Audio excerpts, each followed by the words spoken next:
The presenting sponsor of Moon Tower Soccer is FVF Law. To find out what makes FVF a different kind of injury law firm, you can visit fvf.law. Hello friends, and thanks for listening to Moon Tower Soccer. This week we're going to review Austin FC's successful business trip where they got a 1-0 win versus St. Louis. We'll preview the upcoming match against the Portland Timbers this weekend, and we'll cover some other Austin FC news. My name's Landon Cottom, and I'm joined, as always, by Mr. Jeremiah Bentley. Hey everybody, I'm Jeremiah Bentley. And Landon, right before we started recording, you talked about having to relearn your soundboard. Or maybe not having to relearn your soundboard, but relearning your soundboard so that when you play things through it, like I can hear them and I'm not guessing about what that is before they listen on the show. So maybe give us like one or two good examples of what that sounds like. Yeah, I broke something on it and I kept forgetting to come like 10 minutes early and sit down and try to figure it out. So I took some time earlier today, reconfigured it, got it all working, and I believe you can hear this now. So let's test it out. And you'll enjoy some of these because I actually took some new sounds from the social media video that you talked about on Swoon Tower the other day. Awesome. Because there's some pretty good ones on there. So we'll start off with this one. Tell me if you can hear this. Bread, big hand. Yes, bread, big hand. I got that one. That one made me very happy. Also, the Brazilianness of the way he says Brad's name, where the D at the end has like 3 syllables in it. It's so good. But it's so good. Maybe that can be a regular for Stuver saves or something. What else do we got here? My head's gone. There's a good little Gallagher one. Surely we can find something to use that. Here's Svatag. Because change tactical. I think he was blaming dropping the little sticks because he changed strategies halfway through. And then the last one from Captain Ilie. So yeah, hopefully I'll remember to use these, but I think there's going to be some good uses for those at some point. I like those. Wait, and I have one more that I want to try to call on. And I was thinking it's something we haven't done in a while, but I found this morning myself to be at Discount Tire for the second time in 3 months with a flat tire due to construction debris on 183A. So I would like to go all caps if you've got that somewhere. Oh, geez, I rearranged everything. Oh, no. Jeremiah's gonna go all caps. On highway construction. Stop doing that. It's like holes in the road. There's stuff in the road. I don't know where the exit's going to be to my house. Now, twice in the last 3.5 months, I've blown out a tire from running over a hole. Like, just leave the road in the same place because it keeps getting wider and it never makes a difference. Like, traffic is good for, 6 months and then gets bad again. So, yes, all caps on highway construction. Build us some dang trains. Exactly. Yes, let's get some transit in this city. All right, let's move into the soccer here. So yeah, jumping into the St. Louis match, Austin FC picks up its 3rd win in a row, 2 of those on the road. This is another 1-0 nail biter in St. Louis. It keeps them in 2nd place in the Western Conference, just 1 point behind San Diego. This marks officially the hottest start from Austin FC, depending on how you track it, but it's the most points through the first 6 matches. Just 1 point more than that 2022 team that had such a hot start. So it may not look the same. It may not always feel the same, but this team is doing quite well right now. Yeah, they are. And I do want to correct something you just said because this is like the upside down table. Austin FC 1 point behind Vancouver. Oh, Vancouver. Sorry. Ahead of San Diego.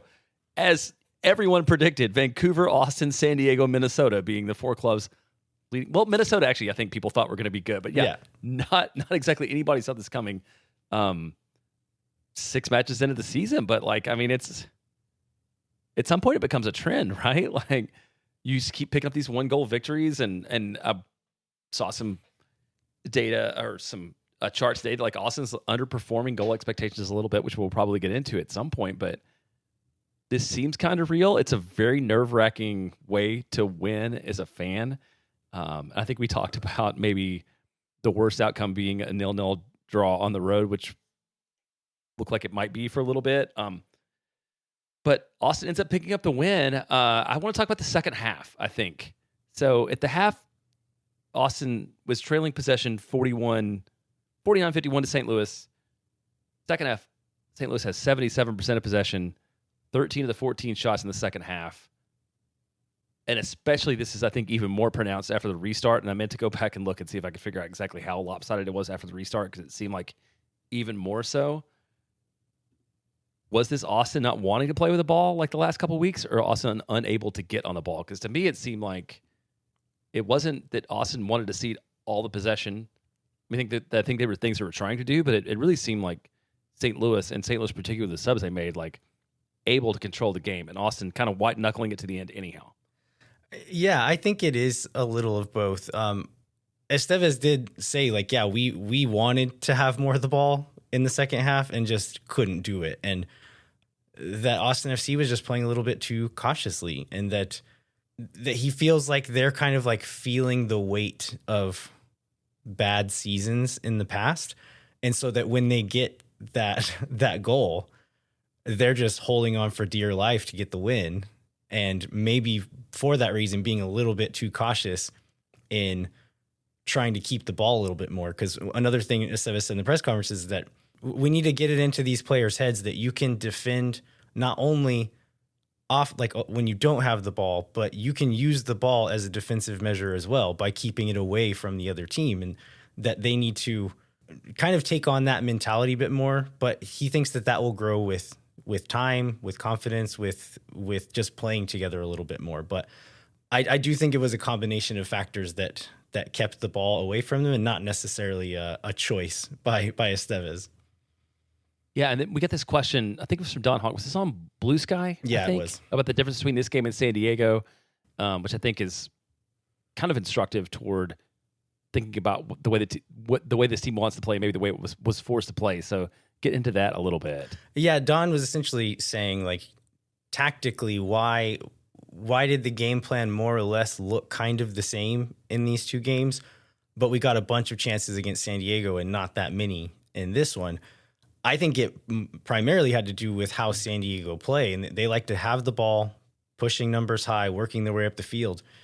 And because of that, there's a lot more space behind them to hit on the counter. St. Louis started 4 or 5 center backs in this game and have not given up very many goals at all this season. So it's kind of a personnel thing, a game model philosophy kind of thing, that there was just a lot more space to play into against San Diego. Well, and then I kind of this was in the opening of last week too, about the way Owen Wolff has played this year, and I think it bears repeating again on this week. And I was kind of surprised that Owen didn't get the hockey assist on the goal, and we can talk about sort of the sequence that led that up to that when we get into it. But like, is Owen Wolff the playmaking number 10 that every national pundit said Austin needed to sign and didn't have? Or like, what kind of player is Owen? Obviously, that's a lot to put on a guy who's 20 and coming into his own. But in terms of like the engine of this offense, with as much as this offense has scored goals this year, which is at a pace that's less than we all hope, like he does seem to be the guy that's like driving the ball forward and making things happen. Yeah, he's still not the kind of number 10 that a lot of people had in mind when they were giving that criticism of this roster build. And I'll include myself in that group that was giving that criticism as well. But they are finding ways to get him into spaces, and he's finding ways to get himself into spaces, and then is creating dangerous moments out of it. And so it is kind of more of a team creation strategy, but they are using the skills of Owen Wolff to execute that strategy. And he's been really good so far. And I think I said this in one of the early games, maybe after that first game against Kansas City when he was so strong. But I think that's part of the strength, is that like he doesn't have to be on the ball all the time. If the strategy calls for something else, if the opponent's going to give us something else, Owen is flexible enough that he can go do something else as well and contribute in that way. But whenever the game calls for him to kind of be that creative player, to be the guy who's going to pop up in space and kind of break a defense open, he can do that too. And I think that's a real advantage in a certain way over guys who are just that pure number 10 lock picking guy. Whereas if that's not what the game calls for, what good is that player to you in that moment? Sometimes guys can do both things, but not always.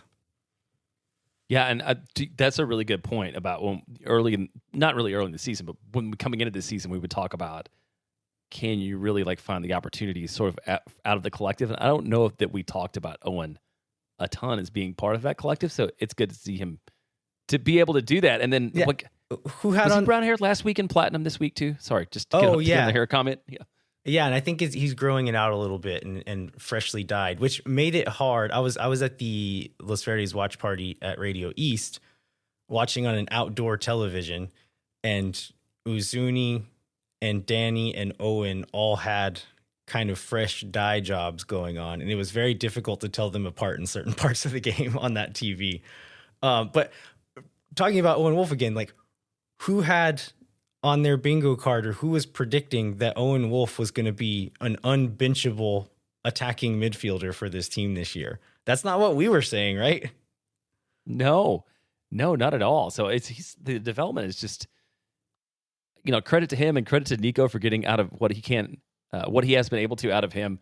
And you've talked about some of Nico's comments in the post-game press conferences, and this post-game press conference in particular, which was like, I don't want to call it zen, but it was like he's very philosophical, and we will probably throughout the course of this show in different moments sort of hit on different interesting things that Nico talked about. And so I want to hit on the point that it seems like it's another 1-0 win, which I think is the third one of the year. Is that right? I think that's right. Yeah. 3-1-0 win, two 1-0 losses, and 1-2-1 win. Again, maybe not as much as the San Diego game. It seems like there are more goals to come. I want to know, we talked last week about maybe that, Nico would continue to tinker, and maybe we would finally, we were ready for Austin to sort of find the best 11 for this team for every match. One, I don't know if that's ever going to happen, given the way he's talked during the week and after this game about really playing to win, given the opponent and the situation and who's available. But do you think in some way that's a positive defensively and taking away from the club's ability to just put more goals together? And is that intentional? Which I think we could say is now, from another interesting little quote that we got from him in the post-game presser. Yeah, I think it is. And I think the quote that you're talking about is the one about we could change things. Is that the one you're referencing? Yes. Yeah, I thought that was really interesting. He got a few questions asking about okay, you won this, but three shots on target, 2 shots on target, something like that. And you barely had the ball for the last 30, 40 minutes, something like that. And his response was okay, yeah, there's games this season where we did have the ball, we did have shots, and we lost both of those.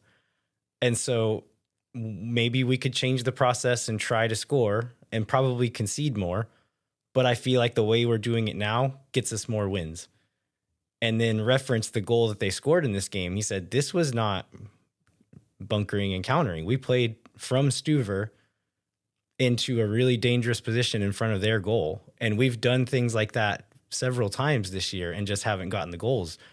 If we can create more of that and continue to defend like this, that's a winning formula. And so I don't really see it the way some people see it. It's okay, this is fine for now, but eventually it needs to be fun soccer. I'm I don't know if that's true. And it doesn't seem like Nico thinks about it that way either. Yeah, it's something you can do when you have a team that we hopefully have that's kind of deep.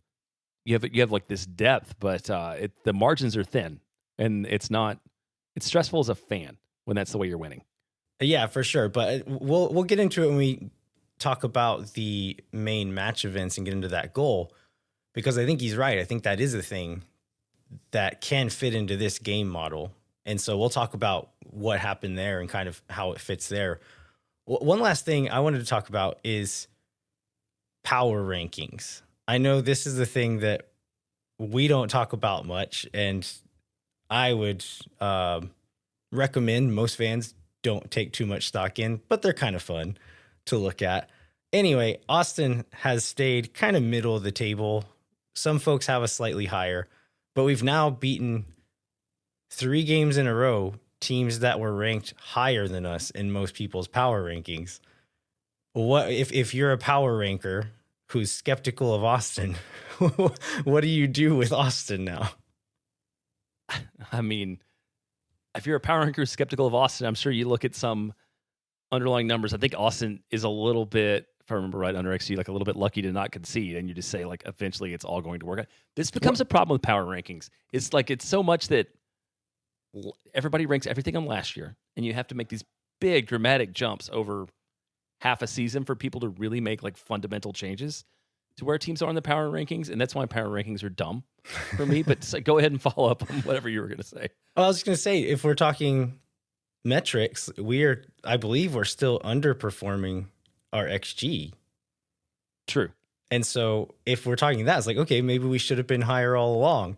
I understand why people are skeptical of Austin. I'm mostly just poking fun at folks who put themselves in the situation to be criticized in this way, because it's, I don't know, if you get to have fun, we get to have fun making fun of you.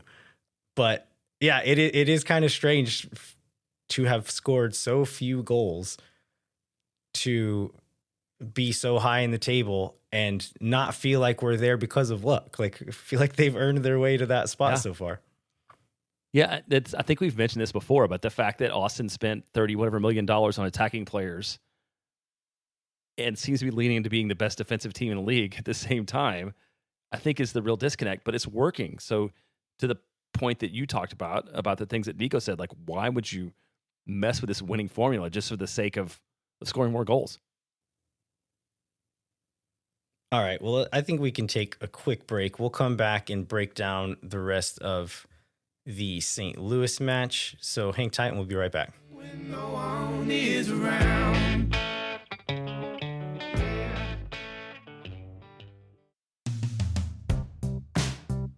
Moon Tower Soccer is brought to you by our friends at FEF Law, the official injury lawyers of Austin FC. FEF is a different kind of personal injury law firm dedicated to community, transparency, and client education.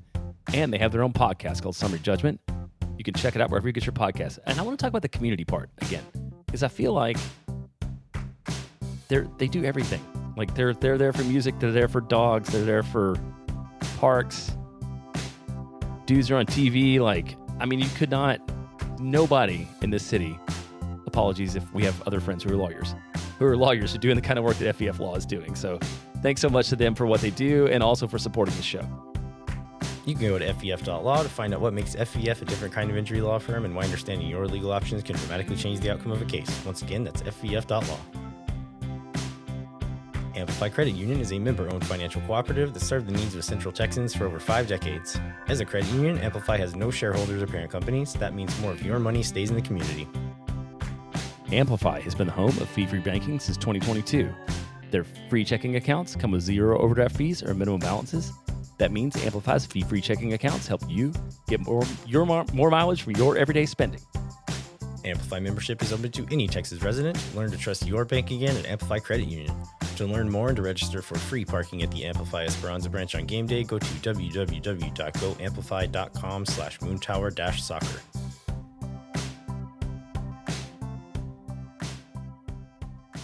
All right, we are back. We're going to talk more about the win away at St. Louis.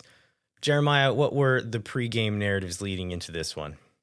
I mean, the big one, the first one is with almost everyone back. So we get the injury report or the availability report, and the only person on it is Mikael Dessler.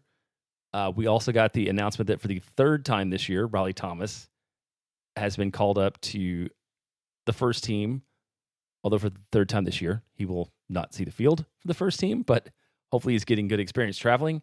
And that leaves him with only one more short-term call-up available. And so, because you get 4 per player. And so if they call him up one more time, that's going to be it for him. I wouldn't be shocked if that happens, if they end up just throwing him a supplemental contract, if it feels like maybe Dessler's health isn't going to be 100% reliable and they just need someone else to step in there. That's always an option, but it's nice to not use that option until you have to. Yeah, I agree. And that's the thing I was going to add on this, whereas in not as much last year, not in the Roto era, but in years past, like Austin has been used all their roster slots and been kind of strapped, but there's supplemental spots aplenty for guys like Riley Thomas if the team decides that he's worth one. So, like, I don't think anybody needs to think about this being a limiting factor. I was gonna, I don't remember if this is like a common narrative or not, but it feels like a lot of folks were down on Ilie after last week's performance, and there became a lot of questions about whether he would not start this match, and that is the thing that came to pass in this match, is that we did not see Ilie Sanchez initially in this lineup. But I don't remember if there was anything that came out of the, like, Nico in the midweek or anything led people to believe that, or if there's just like a general fan impression. I was going to ask you about that. Like, do you remember that chatter? Yeah, and I disagree with it. I thought Ilie was pretty good in that game. Go back to that. Yeah. I mean, he didn't have as many moments on the ball, but if you just watch him organizing the defense and the stuff he does in that situation, like, you can say different replacements in that spot can offer different things, but the experience and the organization and just his knack for knowing exactly where to be and where everyone else should be in a game against a team like San Diego, who's going to have the ball, going to get chances, like that's invaluable. And so maybe he didn't do as many flashy things with the ball or make as many great passes or anything like that, but I still thought he was a pretty valuable spot there. Nico didn't say much about it in the post game. I think he just kind of said, like, we have to learn to play without Ilie. Like, we're going to have a lot of games coming up. He can't play all of them. I read it, and tell me if you think I'm reading this wrong. I thought it was just he's 34 years old. There's a lot of games. He can't, like, he needs to sit a couple of them. And this was the one that was going to be that. No, I don't know that I necessarily read that differently than you did either. I mean, he's not going to start every match, and he ends up playing in this one too. And if we're analyzing the other theory that he got benched because he wasn't good, I don't think Danny was better than him in that last game, if that's what we're comparing.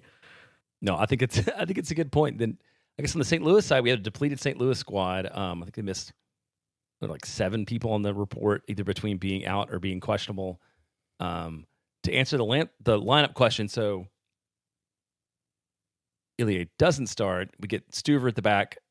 Gimme Biru, Brendan Hines-Ike wearing the captain's band, which makes a ton of sense from who's on the field and what they've done. And I meant to look at this. This probably is the first time Brendan Hines-Ike has been the captain of this team.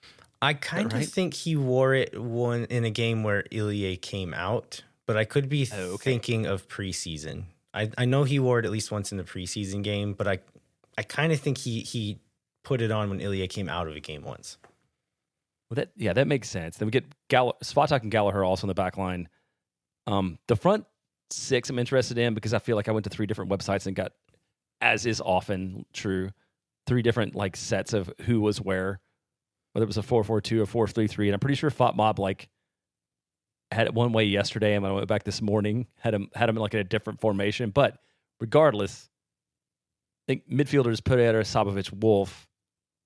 Up front, Uzuni, Vasquez, and Bucati, right? Yeah, I would call it a loose 4-3-3. The midfield was definitely Pereira and Sabovic kind of rotating around each other deeper in the midfield. And then Owen Wolff. I think this is the most of a number 10, like a true number 10 we've seen Owen play as far as positioning goes. Because he kind of had freedom to float all the way across the midfield. He would drop wide on both sides. And so, yeah, I would say like it was a double pivot with Sabovic and Pereira, and then Wolff was a number 10. And then you had that line of 3 up front with, again, not always symmetrical. More often than not, we were trying to get up to that right side, which would leave Vasquez and Uzuni in the box together, which I think is probably the natural way that a 4-3-3 will morph into with those guys on the field. Yeah, and I'd say early in the match, Austin has a fair amount of possession. If you look at the little momentum charts, Austin, there's a lot of green on there, leading all the way up to and through this first Uzuni goal, and even a little bit after that, and then things turn in the second half. After the restart, things turn a lot. So, do you want to just start by talking about the first and only goal in the match? Yeah, for sure. This is the Myrto Uzuni goal that we mentioned. First time that he's getting on the score sheet. First time that we're having two of our DPs link up to get on the score sheet. And so this one starts off with Bukhari wide right. He's 1v1 with Nilsson, one of their kind of central three center backs. He has him backpedaling, so he takes him on. And he had gone to the end line a couple of times before this. So he kind of feints to the end line, cuts it back inside. And that's a move every professional soccer player can make, right? Is running to the end line, cut it back, and then try to open up space for yourself there. But the way that Bukhari did this was pretty special. Like, to be able to cut it back and then also reach out, get that touch with his left foot and push into that space behind the player. Not many guys can do that. And so you have Vasquez and Uzuni in the box. Vasquez is right in line with St. Louis's back line, kind of holding them up there. And Uzuni is just off of his shoulder. And so I think good work from these two guys, kind of knowing their role. Vasquez is going to be the more traditional striker there. Uzuni coming off, either crashing the back post in certain situations or being ready for that cutback ball in other situations. And that's what he did here. But Bukhari does play that cutback to him. It looks like a really easy pass, but it's an easy pass because of the dribbling that Bukhari does before. None of those central players are ready to defend that space because I just don't think they believed he could get there.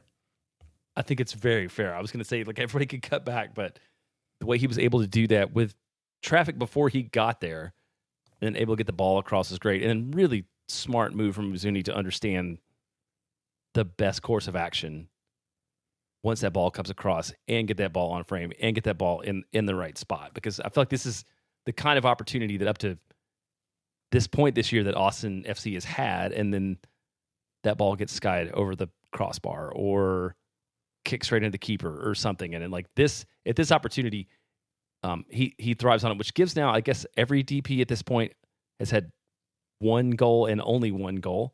And then Bukhari, like you talked about, is the first one they've connected. So he has both a goal and an assist. So that leads a little bit like to like hoping that we get a little more production out of this group. But that's all Austin FC needed on, I was going to say on the afternoon on Sunday. Yeah, and this goal does get deflected, but I think Uzuni still deserves credit here. Like with the traffic that was in front of him there, he puts it into a spot that was either needed to be blocked or needed to be saved, and it still goes in. So that's all that matters in the end.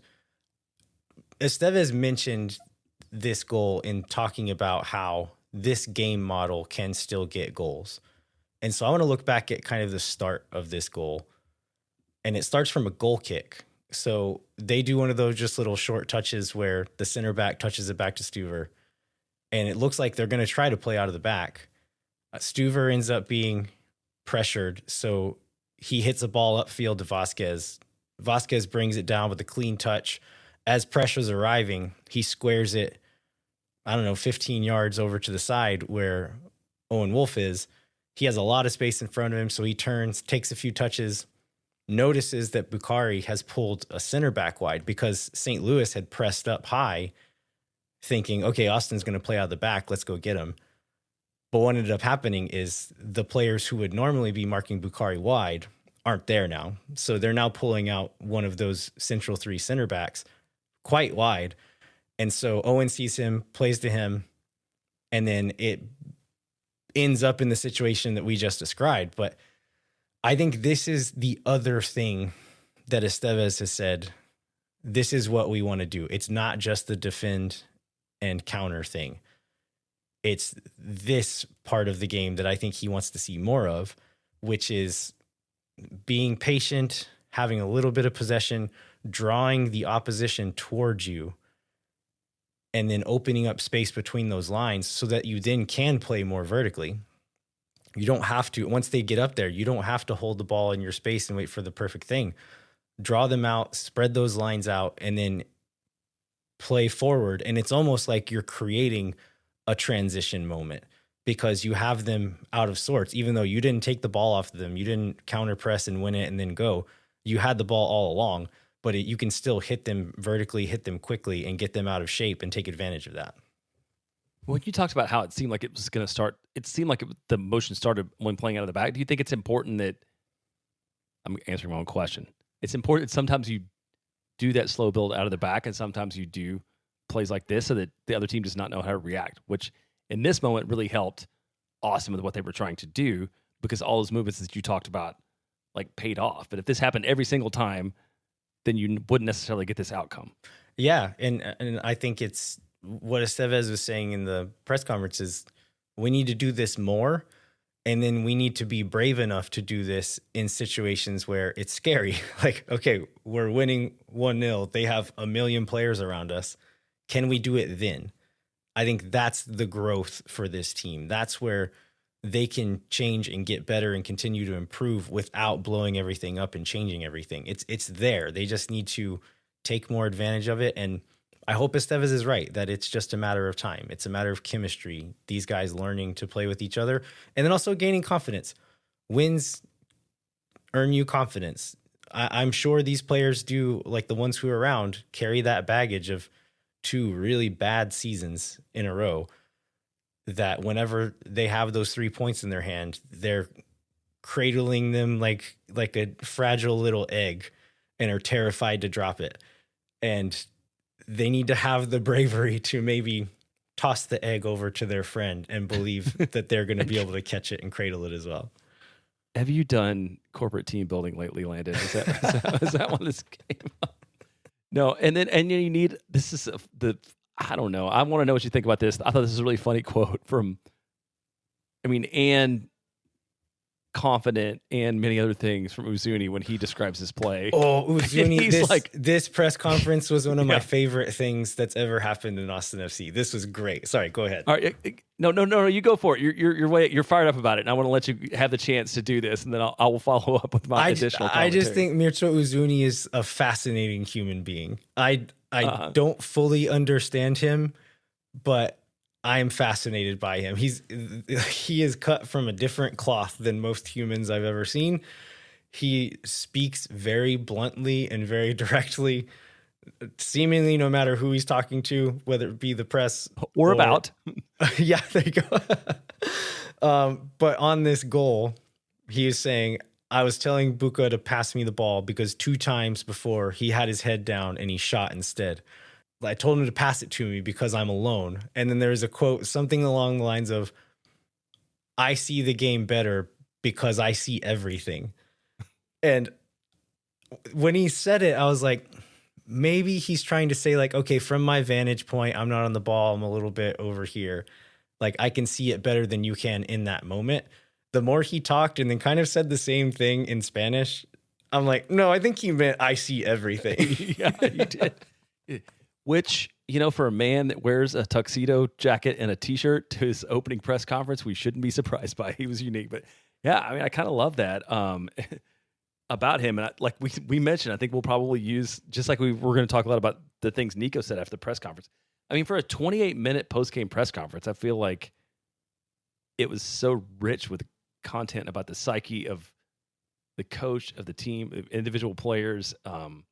And I think one thing we should appreciate is like how open they're being about their beliefs, and maybe contrast that to years past. We pick up this 1-0 win and we had 9 minutes where everybody was very closed off about what was actually going on, what they're thinking. Like, what a delight that we have what we have. Yeah, Estevez has been great in press stuff, not just with like the raw emotional stuff, but the amount of information he gives. We are privileged to have access to press conference things. I was not driving to 40 minutes up to St. David's Performance Center when our last coach was here to ask him one question and him not really answer it. I've been making the time to do it this year because I can go and ask a very specific nerdy question that nobody else will probably ask. And I know I'm going to get an answer to it. And I do every week. And it's been really, really great. Like Estevez has been great for that reason. Uzuni, I want to go back to Uzuni a little bit because by the end of the interview, like as bluntly as he was speaking, and then he spoke even more bluntly in Spanish about Bukhari, saying like, no, he had his head down too much, and he was just speaking openly about his teammate that way, in what could be seen as like a slightly derogatory term, or like a critical term at the very least. But by the end, I had the feeling that like this guy's a good teammate, and I was like, why do I feel that way? What is it? And the more I thought about it, I was like, okay, I think I got it. It's because he spoke critically of his teammate, but then also went out of his way to say really nice things about Bukhari, his other teammates, about the coach. And you could say like, okay, maybe he's just saving face here, but I don't believe this man lies. I think he says what he thinks all the time, and that he wouldn't have said those other things if he didn't mean them. And so when he's saying my job is to make fans happy, I think the coach did a good job and had a good game plan today. I think I'm like happy Bukhari got me the assist, and I think he did a great job. My teammates are being great. We're going to do great things together. I think he believes all that too. And it's like all part of one, which is maybe blunt, maybe a little bit hard to hear as a teammate if he's saying something about you. But I feel like they probably all know exactly what they're getting from him every time he's around them, which is the directness and the bluntness, but then also the hard work to back it up. The guy leaves it out all on the field every time he's out there. Yeah, he does. And I just want to, the thing you mentioned about him and the fans, I think is the thing that drove it home the most for me. When it wasn't like, my job's here to score goals, my job's here to, like he was very much workmanlike about his way that he talked about his role and everybody's role. That makes you like that's just like something that comes from the heart, and it's not like from a point of arrogance. So yeah, super interesting. They should give him the mic more. I will say one thing is, I listen to all these press conferences at like 1.5 speed, and in Nico at 1.5 I can usually get the Spanish. Uzuni at 1.5 I was lost, and so I had to slow him down because there's nuance to what he's saying that as a Spanish language learner, I was just not picking up at all, especially at high speed. Yeah, there's one more chance in the first half from Austin. Danny Pereira splits lines to find Sabovic in the half space, kind of on the edge of the 18-yard box. He plays a first-time back heel flick to Vasquez. Vasquez settles it while turning, chops the defender with his left foot, and creates a shot for himself. I think he's trying to kind of like whip it inside the post, but doesn't hit it hard enough, doesn't place it well enough, so it doesn't really trouble the keeper too much. I mainly wanted to talk about this one to talk about Sabovic. There were a few moments, like we've seen him do just like that classy, clean midfield play, receive quickly, pass quickly, play good passes, defend well. We know that about him. I think he's like secretly a little bit saucy too. Zula boom boom sauce. Yeah. On this one, he plays that back heel flick. There's one where I think Owen did this to someone last year, but it's one of those where you have two defenders kind of on your back. You receive the ball in the half turn and flick it kind of in the air between the two defenders, and then use your momentum to turn past them and meet the ball on the other side. He does that once in this game. And then there's some other little pass that he does. But I really liked what I saw from Sabovic in those moments, especially to be able to do the classy, clean, like 2021 Alex Ring type stuff and do this other stuff really well. Like I like that a lot from him.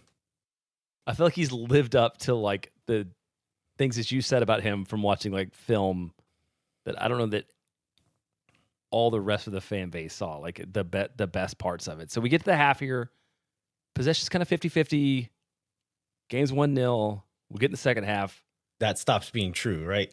And that stops being true. And we talked about this off the top, but do you feel like, let's talk about I feel like everything changes after the Lightning delay for a couple reasons.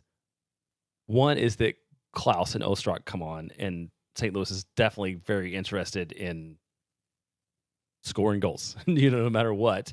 And two, we get the stoppage. But do you feel like before that 68th minute moment, was there something that happens with the way Austin's playing or what St. Louis does that changes this, earlier than it seems obvious? They made a change just before the the lightning delay, they put Celio Pompeu on, which their starting 11. They had a back five. 4 of them have played most of their careers as center backs. One of them is kind of a utility back and has played center back and in other positions. So like 4 to 5 center backs in your back line, 2 defensive midfielders, 1 guy who mostly plays on the wing in your midfield 3 there. So it was a very defensive lineup. When they put Pompeu on, I believe they swap out one of the defensive midfielders, and then whenever they put Klaus and Ostrak on, they do even more of that. They're removing defensive players and adding attacking players, and not positionally 1-for-1. Those guys are pushing further up the field. And so I think this is probably the part of the game where Nico may have seen his team being a little too timid, like a little too early. But then later on, after the lightning delay, that is when they put Klaus and Ostrak on. They are essentially playing like from the 77th minute on, their attacking shape is something like a 2-3-5. And then the 5 becomes 8 many times, where there's 6 guys in the box, 2 guys just out of the box, and then 2 center backs standing past the halfway line. So they were putting a lot of pressure there.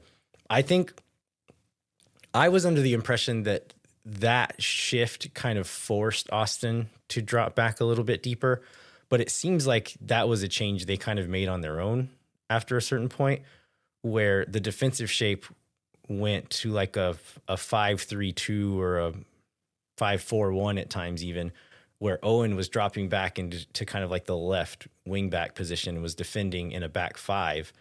Biru shifted inside. And so I think they went to that before they started throwing that many players forward. But either way, I think they did a good job keeping the goal out, of course, but I think they would have wanted to be able to play out of that a bit more in the second half. And like Estevez said, defend a little bit with the ball and not just be sitting in your box for so long. And then Austin does not, and when we get the Sanchez on, Bukhari off, sub at 66, that seems like a little bit defensive in terms of like Bukhari. I don't know, he pulled up, he takes a little bit of a knock. It seems like it's maybe not the end of the world. Goes ahead and comes off the pitch. That seems preventative. And then Austin doesn't make another sub till 80. And maybe we should save criticizing subs until Austin loses. But it seemed like with the game state, maybe you do something else a little bit earlier, or maybe this is again like it's early in the season and he just wants to see how the guys react to what's going on the field.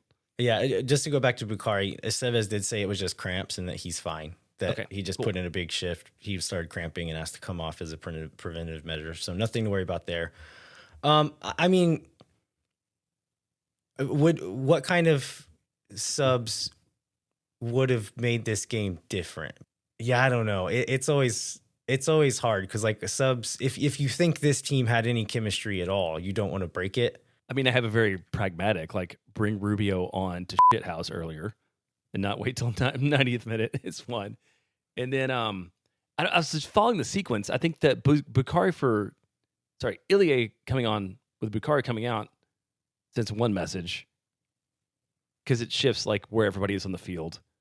But then when you bring Obrian in for Pereira, it kind of puts everybody back where they were before. So maybe that all evens out too. Right. Yeah. Danny was kind of playing in that winger position defensively anyway, in that in-between period.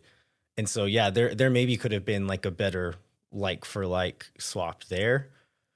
But I mean, Danny was also, again, kind of playing that dirty work midfielder role. And if you trust him to do that, then yeah, I don't know, maybe you trust him to do that job better than you would Obrian in that role.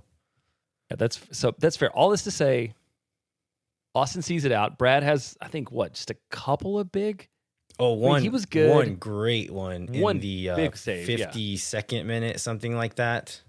Yeah, they beat us vertically one time, which they didn't do it a ton of times, but they get in behind our middle lines of defense, and Betcher receives it like right outside the 18. He drops the ball back for Hartl. He takes one touch and creates a shot for himself. and just whips one towards the like the far upper 90. Stuver lays all the way out, stretches out with his left hand, and makes a really good one-handed save. But he had a couple of other little chances, but again, just the ability to stay that tuned in, that focused on the game when you're not being asked to make a ton of saves and come up big, that's huge. Like that's a great asset to have on this team. And it's good to know that Stuver can do it that way too. He doesn't need to take 20 shots to get into the rhythm. Brad, Yeah. big hand. That's right. Brad, big hand. Yeah, and St. Louis does end up having the last 11 shots of the match, but I mean, none of them are super threatening, and Brad didn't have to do a ton of work after that. Yeah, their highest XG shot was one where Wolff, I think there's a cross played into the box. Heinzike clears it, and Wolff is just streaking in, and Heinzike's clearance basically just bounces off of him and goes out of bounds. That could have been dangerous for sure, but it was as much chance as it is, like part effort, part chance, not all that much skill involved there. But that was their highest percentage shot XG wise anyway. And then I think that Hartle shot that Stuver saved was their out and out like best chance that they created for themselves. But yeah, this is the thing that it's good to know that they can like grit games out like this. But the teams that we've had to do this against have all been missing some of their better attacking players. I think this is where improving those other parts of the game that we've talked about in this episode are going to be very important, because let's say St. Louis or San Diego does have all of their best attacking players on the field. You don't just have to shut down one or two. Now you have to shut down 4 or 5 guys. We don't need to put ourselves in the position to do that for big games. So either keep the ball more, take it away from them a little bit more, or score more opportunities early. And then another thing you can do is like, okay, they are throwing numbers at you because you went up early. Can we get out in transition and get another one in that moment and punish them for being more on the front foot? But one of those things needs to improve. Like we're not always going to. I don't want to call it fortunate, because I don't think they were all that fortunate. St. Louis didn't do that much to beat them, but other teams will at some point.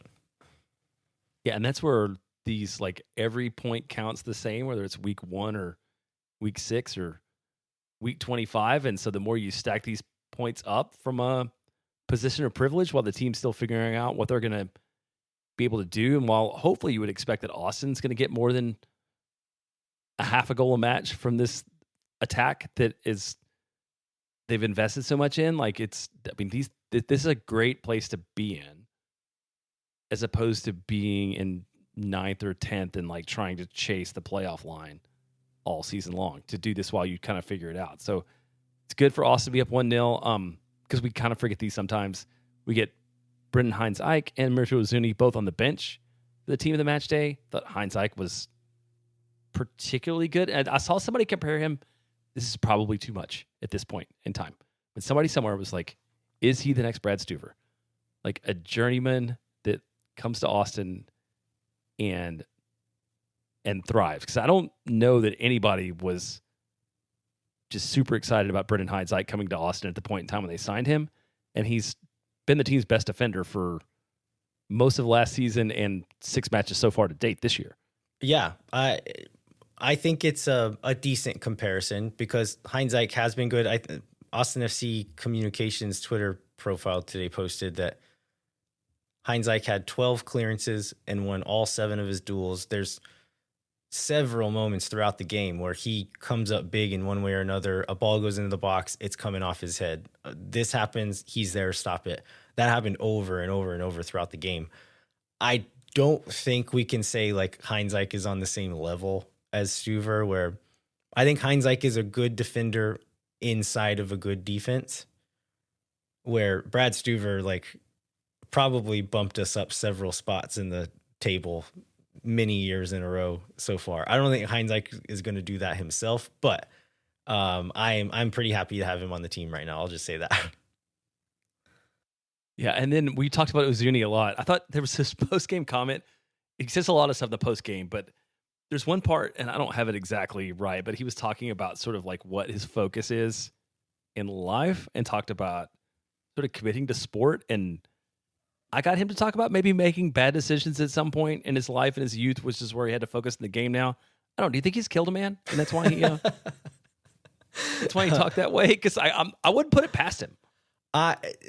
Maybe, but I kind of think what he's talking about is just like I had a rough life. I didn't have any other options as a kid, and so I think it's what I'm reading is that when he realized that soccer was a path, that he dedicated his entire being to that goal, and that's why we see the man we see before us and the amount of focus and directness that he brings. I think that's all a product of that. And I don't know. Again, I'm fascinated by this guy.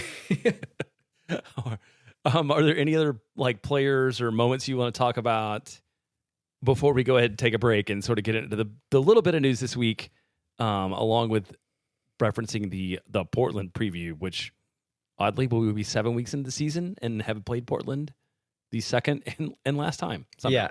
I want to give Brandon Vasquez some love again. He got that one shot. Maybe could have done a little bit better with the actual finish, but what he did to create it was really good. He was also, again, just really big in his hold-up play, popping up in moments to receive with his back to goal to release pressure, and did that to create the space for Owen on Uzuni's goal. So in that buildup, he was really important there, and he did a lot of stuff like that didn't always end up leading to something. But if you have a guy that you can use that way and create several opportunities of it, one of them will eventually lead to something, and it did in this one. He had lots of chances or lots of moments where he was very useful to the team, and we were able to turn one of those into a goal. So I just feel like he deserves credit for all of the work that he's doing and not necessarily getting on the score sheet for any of it. And he said he was the player for the midweek press conference last week, and I asked him, everything else you've been doing has been great, and I'm sure all of your teammates and your coach would say like he's doing a great job. It's just the goals are going to come. And I was like, are you happy with that? Like, can you take pleasure in contributing to the team in other ways, even though you're not scoring as many as you'd like? And his answer was essentially like, no, not really. No, like, I'm happy to do it, and I will always do the other stuff, but I'm a striker. I want to score. That's what you want from a striker too, and an attitude we haven't always had, I feel like. All right, you want to take a quick break and then come back and do the Portland preview? Yeah, let's do it. Moon Tower Soccer is brought to you by Sage Wilson Realty. The Sage Wilson team is made up of Austin experts who are client-focused and have over 30 years of combined real estate experience. Our friends at Sage Wilson Realty are giving away 2 tickets to an upcoming match. You can fill out the form in the show notes for your chance to win. If you or someone you know are in need of Sage Real Estate advice in Austin, talk to our friends at Sage Wilson Realty. Be sure to check them out online at sagewilson.com. Our premier sponsor is McGuire Woods Consulting, helping clients in the public affairs space from lobbying at the local, statewide, and federal levels to digital and communications campaigns across the country. And I don't know if we talked about this, Landon, but like Kate from McGuire Woods is one of our main contacts, and she's like a Red Raider. And I don't know, there's been basketball things going on. Have you watched them? The men's and women's team were both in the playoffs of some sort, and they're probably both out. Do you want to, as a basketball lover, do you want to opine on that at all? I only watched the game that they lost. I don't want to talk about Texas Tech right now. Okay. McGuire Woods Consulting has offices in 10 MLS cities, maybe in Lubbock. I'm not sure. No, that's not an MLS city, though, is it? No. But it's proud to support Moon Tower Soccer and Austin FC's march to the playoffs. And I think we can bring it back, Jeremiah.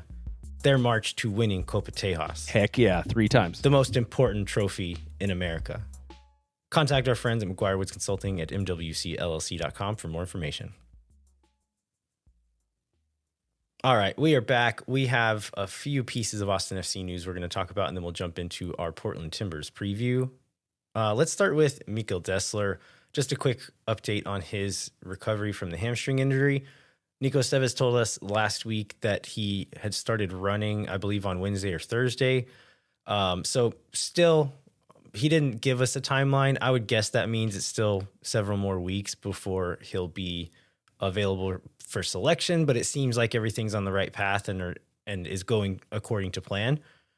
Talking about other injuries, Leo Väisänen came on for his new team in Sweden and had to leave the game within the first 10 minutes with a hamstring injury. That poor guy, like, that has to be terrible just to have your body be your livelihood to be able to do this thing, and it won't stay healthy enough for you to do it. So, positive thoughts out to Leo Väisänen, but also I'm glad we got that deal over the line. Also better in Sweden than in the United States, for sure. Yeah, I mean, it's, that happens to a lot of players who have a lot of talent and, obviously very, could succeed and just, they could just never put together because of the injury thing. So this may be a path that he's on. We got some details about the academy teams playing in the GA Cup. Do you want to run us through that real quick?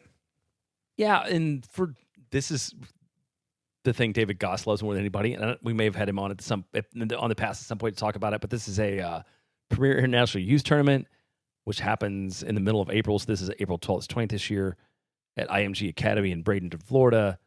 The U18s and U16s are both going to play in the tournament. The U18s are in Group B. They play Charlotte FC Galaxy. This is the cool thing about this tournament. Is it's not just MLS Academy. So this is Charlotte FC Galaxy and Independiente de Panama. The U16s, New York City FC, Inter Miami FC, and VfB Stuttgart. So it's the chance for these kids to prove themselves, these young men, to prove themselves against like other clubs in the league and also international competition. I feel like I said this when we talked about high school soccer. Oh, and by the way, the Westwood girls are now in the regional final. They've won. They've continued to win since we watched them play. There we go. A couple weeks ago, but yeah, I mean the quality of play is really good. So if you want to watch some good youth soccer, it's live on the MLS YouTube page, and you'll get to see some hopefully future talents for Austin FC when they're still young. Yeah, be interesting to see how this new wave of Austin FC academies can do at this tournament after 2 years ago when the U15s won it. Is that right? It's 2 years ago. Yep. Yeah. So, and again, playing against some extremely good talent from all over the world. So yeah, should be fun to watch. That was when we became a academy and second team show. That's right. Because the first team was doing so bad. 2023, we were just finding anything we could to talk about. Speaking of the second team played a doubleheader after Austin's win in St. Louis, and they just rolled them out onto the pitch there at, what is it called? Energizer Park. Is it the battery company? I guess. Okay. I meant to look it up. They keep running and running. But yeah, they rolled out, played a 0-0 draw, and then lost the penalty shootout. But one thing of note was that, was it Riley Thomas and CJ Fodre, who were both on the bench for the first team?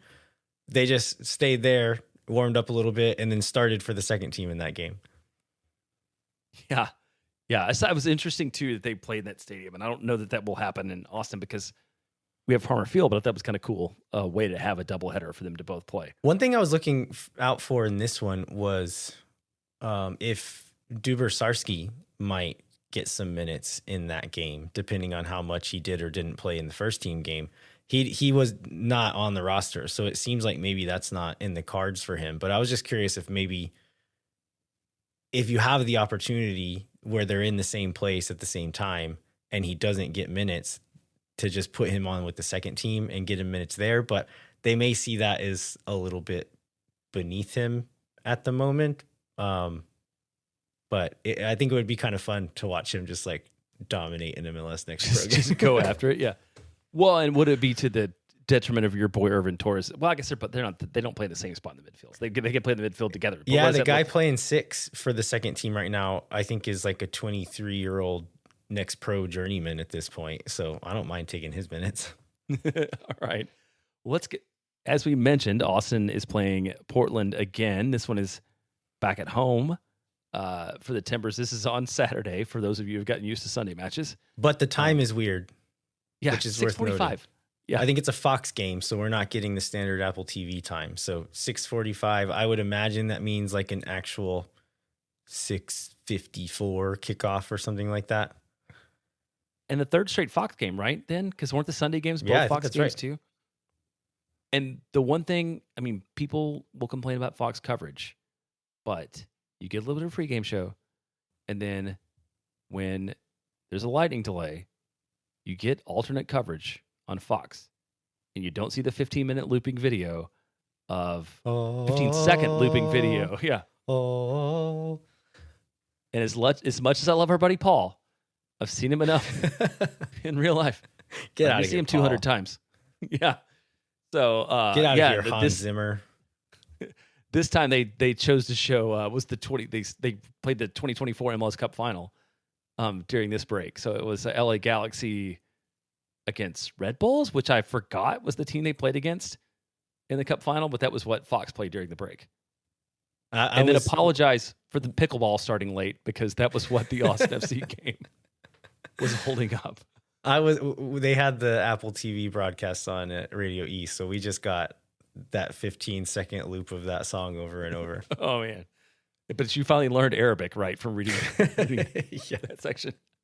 Anyhow, Portland currently 6th in the West. They've won the last 2 matches. They beat Houston 3-1 on Sunday, where that was a Sunday night match after Austin played. So they've got 2 straight victories.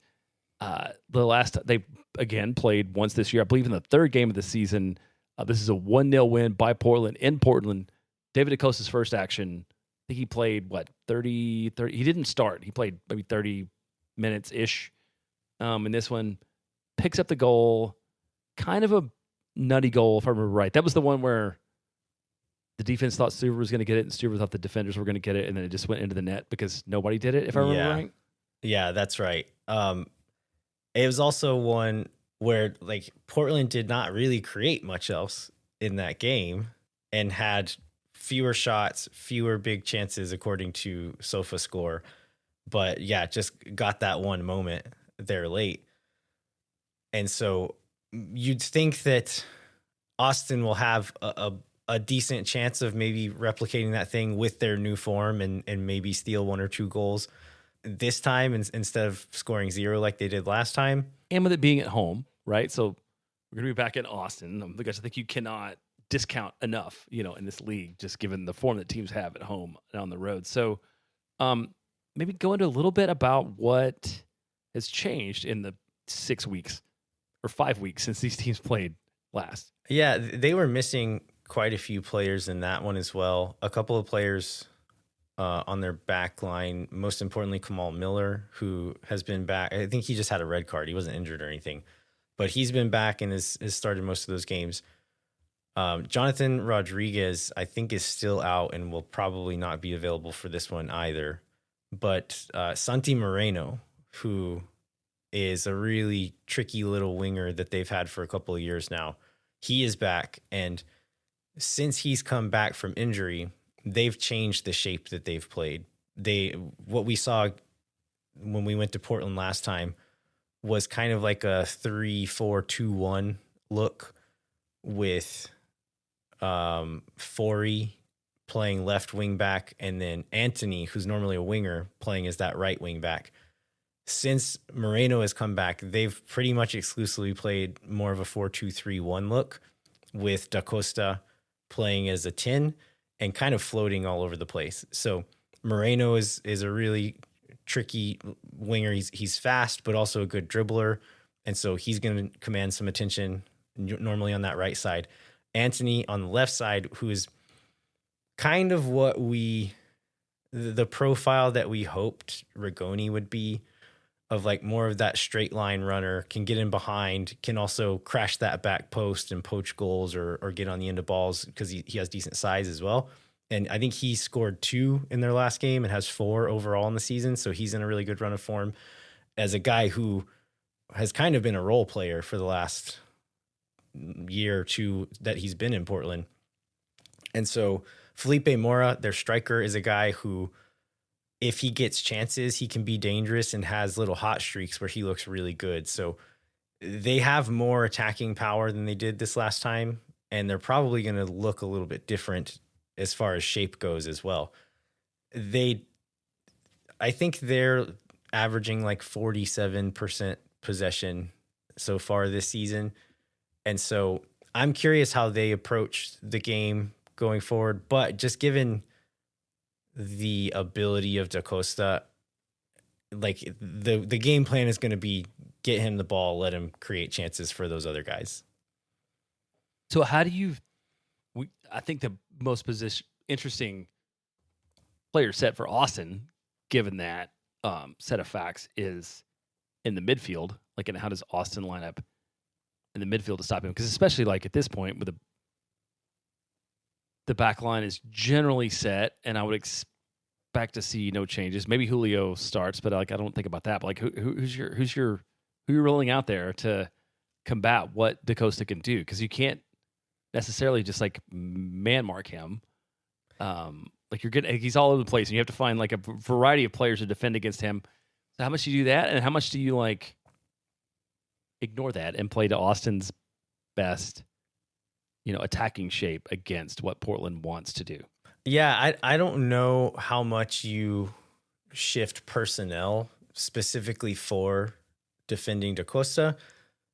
So like LAFC, they had Boango up that side.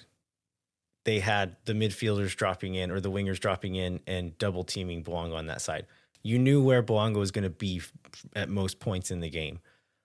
Da Costa is playing as a 10. He'll more often than not float over to the left side, but he'll float both sides. He has freedom to kind of go wherever he feels like he can be dangerous or helpful. So for that reason, you can't really plan a double team on him in a specific part of the field or with a specific pairing of players. And then against San Diego, we had started off the game with Owen Wolff just man marking their number 6. You kind of knew where he's going to be the whole time as well. Again, not going to be the case with Da Costa. So I don't know that you can have like a very specific personnel plan. I think it's going to have to be a bit more of like a zone defending, team defending plan of, okay, we probably can't stop him from getting the ball, but what does he do with it when he gets it? Where does he trying to go when he gets it?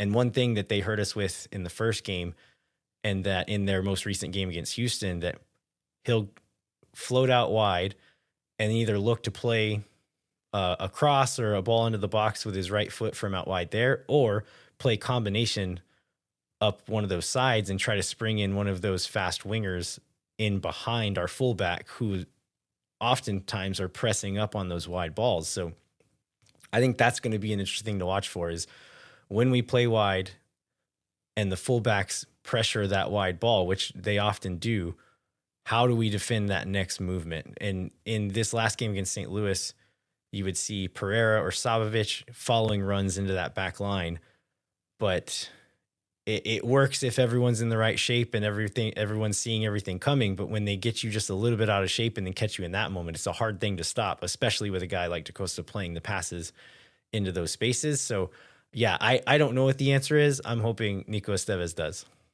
Jeez.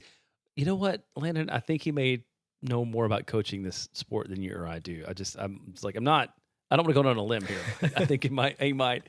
And I think that speaks to, I just briefly mentioned the center backs, but given Julio Cascante to a tendency to lose object permanence, as you said before, at some point, it seems like an argument for starting Svatak, who's probably going to stay at home and not let Da Costa roast him in a way that Julio might. That's an interesting one too, because you could say maybe this is a game where Austin could keep a little bit more of the ball being at home. Cascante is good for that, right? And I think that with this new defensive solidity and kind of the team defending, the good rest defense shapes, that we're not going to get Julio in spaces where he's super vulnerable. And then he's been quite good at defending in the box and winning headers and things like that. So I think, I don't know how Estevez is going to see this, but I could say I could see a reality where, okay, we're going to try to keep the ball a little bit more. Cascante is good for that. We'll start him. Yeah, all that to say, we don't know. We may know a little bit, to your point earlier, on how open Nico's been. We honestly may know a little bit more about that in the midweek presser than we know now, because he even seems open to talking about the way that Austin's going to play, which reminds me of another quote that he said. He was talking about expectations in the United States. This was the post game too, right? Mm-hmm. And he's like, I don't even know what the expectations are here in this country. I know what they were back in Spain, but so it feels like his expectation is to try to win every game by any means necessary, and then sort of figure out what that means in the grand scheme of things. So I think that I think his larger point in that statement was that every game is hard in MLS. Like if you're Barca, you're Real Madrid, you're one of the top 5 in England, and you're playing one of the bottom 3 in England, you are expected to win that one. And the other team will be thrilled to get a point from that one. That's not true here. Every game is hard. Any team can win any game in this league. Any team can finish at any spot in the table in this game. And so when you go away to St. Louis, even if you think you're a better team than them, or if everyone thinks you're a better team than them, 3 points is 3 points. And that's the only thing that matters. We'll try to continue to grow and get better. But I think that was his point about the expectations. Like, it's not the same as over there where there's the big teams and the little teams. Like, we're all medium teams here. Yeah, and so I appreciate for this match that he's going to spend a lot of time thinking about specifically what it takes to win this match on these 90 minutes on Saturday evening night, given who's healthy, who's in form, who's available, what Portland's doing, and, all of that, and like planning one match at a time. And I don't know that that's always been the case in Austin, given who our coaches have been. Yeah, so we talked about the center back spot. You would guess Uzuni, Vasquez, Bukhari will start up top. I would imagine Ilie, after having rested this one, would be starting.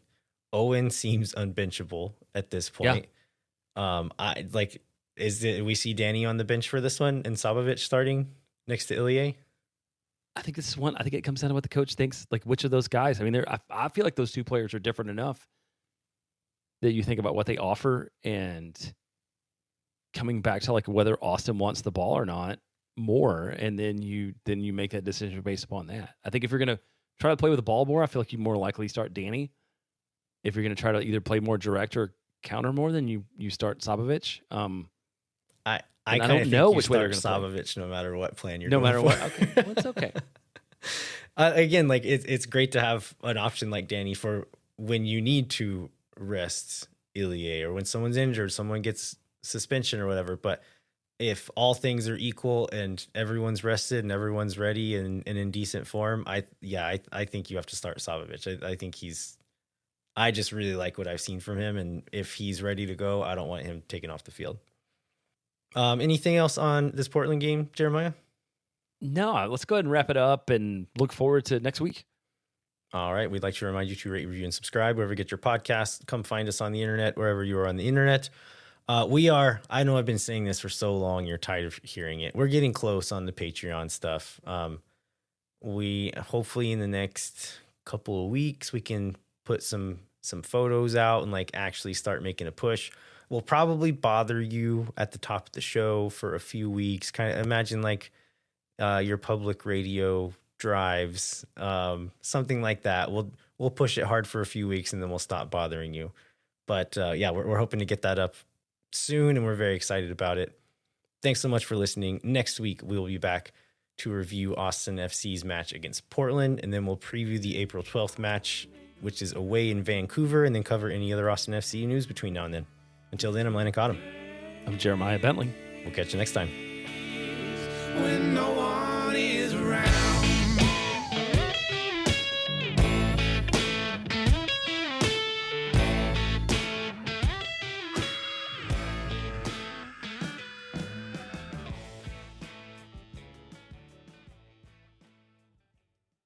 Think for nothing, you never. La gente. Oh my God. Because they love the cheap boom boom sauce. Yeah.